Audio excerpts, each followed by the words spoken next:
કચ્છના નર્મદાના પીવાના પાણીનું પાઇપ કરતી ગુજરાત વોટર ઇન્ફ્રાસ્ટ્રક્ચર્સ લિમિટેડની પાઇપલાઇનમાં આજે વધુ એક વખત લીકેજની સમસ્યા સર્જાઈ હોવાનું સામે આવ્યું છે.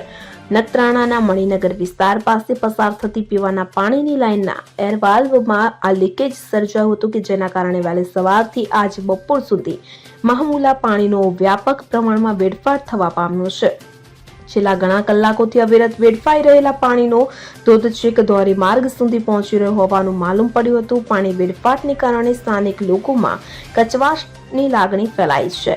આ અંગે સ્થાનિકોથી મળતી માહિતી મુજબ આજે બુધવાર સવારે નખત્રાણા પાસેના મણિનગર વિસ્તારમાં આવેલા નર્મદા પાણીના એરવાલ્વમાં અચાનક પાણીના ફુવારા છૂટી નીકળ્યા હતા કે જેને લઈ મોટા પ્રમાણમાં લીકેજ થતું પાણી આસપાસ ધોરિયા રૂપી વહી નીકળ્યું હતું. જળભરાવને કારણે ઠેર ઠેર પાણીના ખાબોચિયા થયા હોવાનું જાણવા મળ્યું હતું. તો આ અંગે સંબંધિત તંત્રના જાણકારોનું માનીએ તો જ્યારે ભારે દબાણ સાથે પાઇપલાઇનમાં પાણીનો સપ્લાય શરૂ થાય ત્યારે નમણા એરવાલ્વમાં લીકેજની સમસ્યા ઉદ્ભવતી હોય છે અને તેને લઈ પીવાના પાણીનો વ્યય પણ થતો હોય છે. જો કે અમુક સમય બાદ પાણી પુરવઠો રાબેતા મુજબ બંધ થતા વેડફાટ આપમેળે અટકી જતો હોય છે. ત્યારે આજના બનાવમાં આજ બપોર સુધી પાણી લીકેજ યથાવત રહેવા પામ્યું હોવાનું પણ જાણવા મળી આવ્યું હતું. Bureau report CN24 news.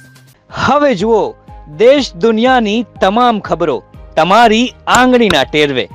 ઉઠાવો મોબાઈલ અને Google Play Store પરથી ડાઉનલોડ કરો અમારી CN24 ન્યૂઝ મોબાઈલ એપ.